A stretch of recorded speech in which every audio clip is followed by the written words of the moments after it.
Entonces, esta irá para el doctor Giné. Esta técnica prenatal que nos has enseñado, ¿por qué no se podría efectuar ahora en adultos?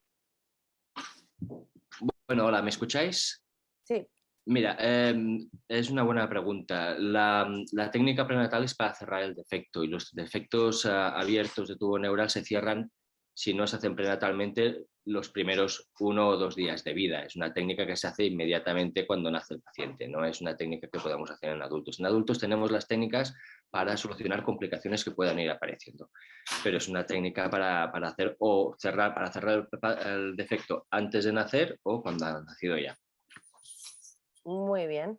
Después, lesión cubierta, meningocele, también es para de personas que tengan esta lesión cubierta. ¿También es normal que tengan disfunción intestinal o es más común en las personas con mielomeningocele? Muy bien, verá. Perdón. No, es complicado, a mí me costó 4 años. ¿Eh? A ver, esto es una muy buena pregunta. ¿Eh? A ver, esto es un espectro malformativo, como he dicho. Entonces hay afectaciones en menor o en mayor grado según sea la malformación en concreto. Entonces, los mielomeningoceles o los defectos abiertos, por desgracia, la gran mayoría, casi la totalidad de los pacientes van a tener disfunciones defecatorias o miccionales. Los defectos cerrados, menos. Pero claro, de defectos cerrados también tenemos defectos muy, muy leves, a defectos una simple espina bífida abierta a la parte solo de hueso y ya está, que estos normalmente tienen una función súper buena. Y también tenemos defectos cerrados, lipomeningoceles o meningoceles o cosas un poco más complejas que sí que pueden tener afectaciones en diferentes grados. La pregunta es pertinente, pero claro, depende de cómo sea el defecto, si es más leve o más grave, pues puede tener mayor o menor grado de disfunción. Muy bien. Y cuando la disfunción fecal en una persona con mielomengocele no aparece hasta la vida adulta, ¿qué explicación hay? Esa es una pregunta buenísima también. A ver, pueden haber varias explicaciones, cada uno es un mundo y bueno, primero habría que ver si realmente la función defecatoria, antes de que aparecieran los problemas visibles, era normal o no. Muchas veces la función defecatoria no es normal, pero el paciente puede tener una continencia social, que quiere decir que puede hacer algo de deposición y puede no mancharse, pero puede estar completamente impactado durante toda su vida y no saberlo. ¿Eh? Eso puede ser una causa que a medida que nos vamos haciendo mayores, de la misma manera que otros órganos del cuerpo se van deteriorando y van empeorando, pues que el problema empiece a dar la cara cuando son más adultos. ¿No?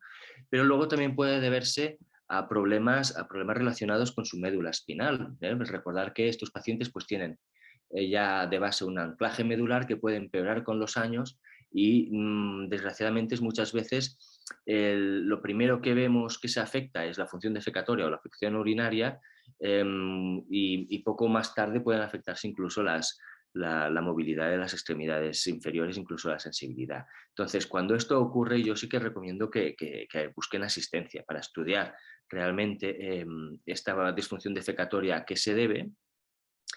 La gente también nos descompensamos, a veces con descompensaciones momentáneas, pero si es una cosa que se está estableciendo a lo largo del tiempo, habría que estudiarlo, desimpactar, estudiarlo bien y sobre todo mirar la médula espinal para ver que no esté apareciendo un problema de novo, ¿no? Como un quiste de inclusión dérmico o con algún tipo de problema relacionado con el anclaje medular. ¿No? Insisto, que empieza a aparecer el tema de los escapes en la edad adulta no significa que la función fuera perfecta antes. ¿Eh? Probablemente ya tendría cierto problema, pero socialmente era continente y ha empezado a descompensarse en la vida adulta. Pero bueno, ya te digo que cada uno es un mundo. ¿Eh? Muy bien. Vale, esto ya creo que ya es más para Adriana. Em, Vanessa pregunta, ¿por qué se sale cuando está inflado el balón? No aguanta todo el proceso y se sale. ¿Cómo? Perdón, ¿por ¿Por qué? qué se sale cuando está inflado el balón?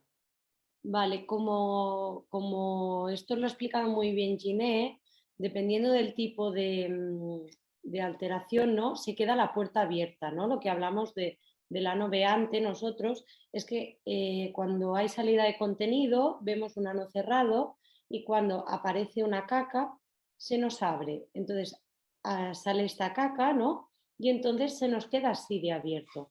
¿Qué nos pasa? Si tenemos el recto muy lleno de heces, cuando yo hincho el globo, ¿qué me va a hacer? No me cabe más por arriba porque estoy impactado, se me va a hinchar el globo y me va a empujar hacia abajo, porque al final es un tema de presión. Entonces, por eso es muy importante empezar las irrigaciones con la ampolla rectal vacía, la irrigación transanal, ¿eh? Pues a veces simplemente podemos empezar la irrigación los primeros días sin inflar el globito y vaciar bien la parte de abajo, hacer un poquito de maniobra y esperar 15-20 minutos y, bueno, simplemente tocando vemos que el ano ha vuelto a su posición y entonces intentamos hinchar el globo, ¿vale? Que, como decía, que aún así a media irrigación se sale muchas veces es por tema de velocidad. ¿Por qué? Porque no dejo subir el agua con suficiente calma, ¿no? O sea, el agua al final va a ir subiendo a través del colon. Si yo pongo mucha agua, la parte de abajo se me va a distender y por el mismo motivo que estoy impactado, muchas veces me va a caer el globo, porque no tengo un tono muscular. Claro. Entonces, velocidad, sobre todo cuando esto os ocurra, controlar muy bien la velocidad, bajarla, pero ya desde el inicio y muchas veces mejora. Muy bien. Dani nos pregunta, ¿este sistema es efectivo para adultos? Y en caso afirmativo, ¿cómo se puede acceder a él? Vale, bueno, sí, por supuesto que es efectivo en adultos. De hecho, bueno, creo que se creó pensando principalmente en el adulto, lo que luego lo hemos ido adaptando a niños y luego más adelante salió la sonda pediátrica que para nosotros, bueno, fue una gran ventaja porque nos permitió bajar la edad de las irrigaciones transanales. Acceso a él, pues generalmente bueno, dependiendo de la comunidad autónoma a la que pertenezca, pues va a poder acceder generalmente la prescripción la va a hacer un cirujano digestivo o un coloproctólogo, ¿vale? Vale. A nivel de, pero bueno, en su hospital de referencia seguramente, Preguntando, sí, ¿no? preguntando en su unidad de espina bífida o a veces si le hace seguimiento el urólogo y no tiene seguimiento por cirugía digestiva, puede solicitarle a él una derivación seguramente. Aquí nosotros Mm, en Vall d'Hebron, como tenemos un equipo multidisciplinar de espina bífida, tenemos mm. muy buena comunicación y en este sentido el problema de este sistema es que todavía no existe la financiación. Entonces, por ejemplo, aquí en Cataluña lo que hacemos es un informe para solicitar una financiación excepcional. Hay otras comunidades que sí que lo dan desde asociaciones o desde atención ambulatoria, pero aquí todavía no lo hemos logrado. Muy bien. Cecilia pregunta, ¿por qué hay discrepancias respecto al agua a utilizar con el peristín? Que su hija primero le dijeron 1000 mililitros, después 800 y ahora tiene 7 años, le pone 500 mililitros, pero por su propio criterio.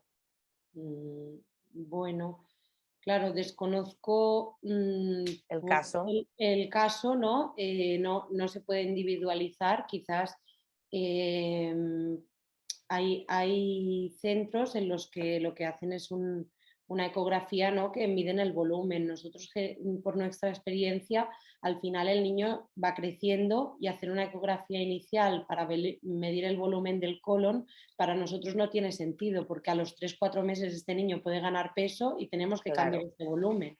Entonces, claro, la indicación es muy personalizada. Así que, de hecho, yo les digo a los padres que si el niño de golpe gana peso o pega un estirón, ¿no? Pues tienen que tener un control de peso, ir ajustando ellos el volumen. Ujú. Y ante cualquier duda, que nos contacten y les reajustamos el volumen. O a veces simplemente nos pasa que el paciente se acostumbra a un volumen y más adelante te dice, uy, empiezo a tener pérdidas. Vale, pesamos y Pues a veces bueno, simplemente hay que claro. aumentar esto, ¿no? ¿Por qué le prescribieron esto? No lo sé. Nosotros, la evidencia y nuestra experiencia nos dice que ajustarlo al peso es lo que nos da mejores resultados. Vale. Y ya las dos últimas preguntas que tenemos.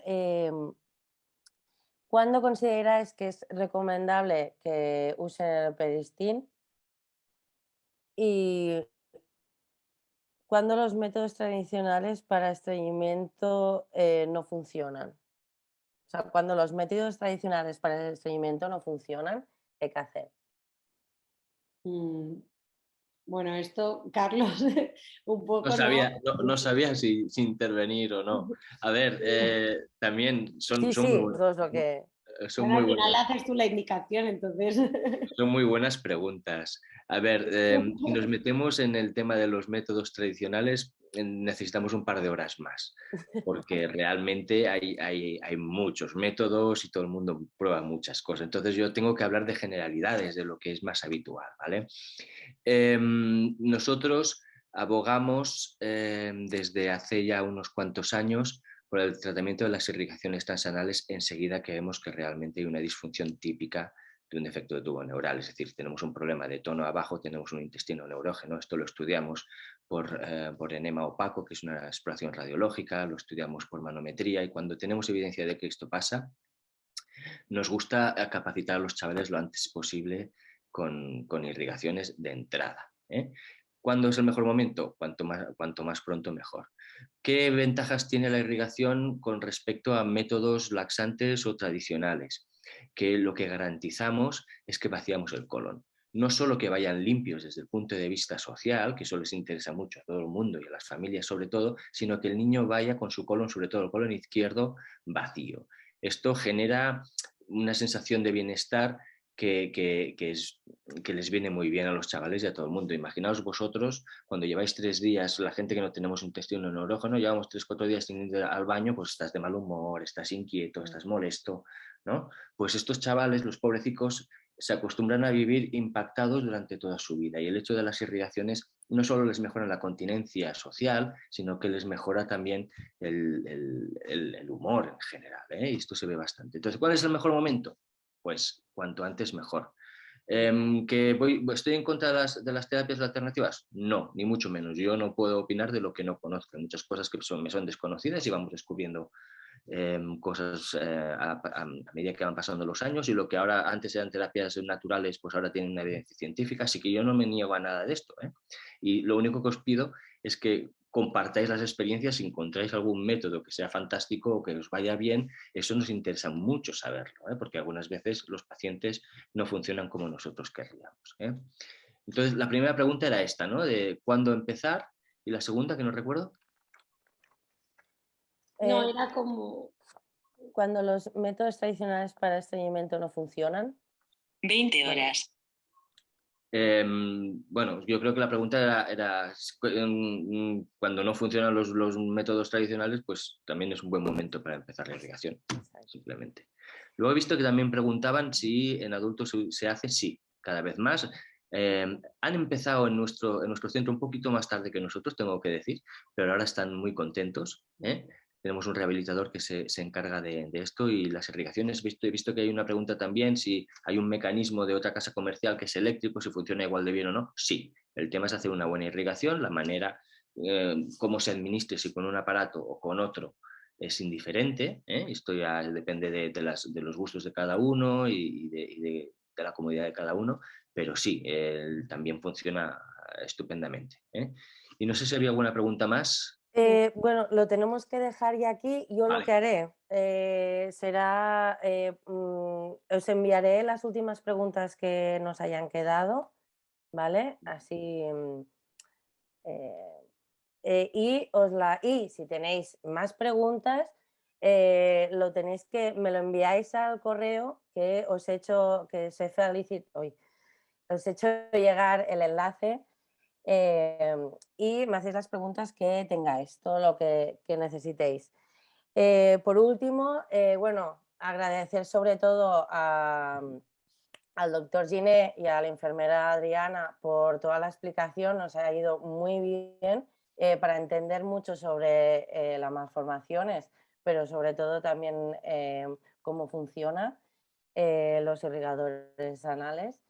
Y bueno, también deciros que muchísimas gracias a Coloplast por la colaboración que ha hecho y por organizar esta charla.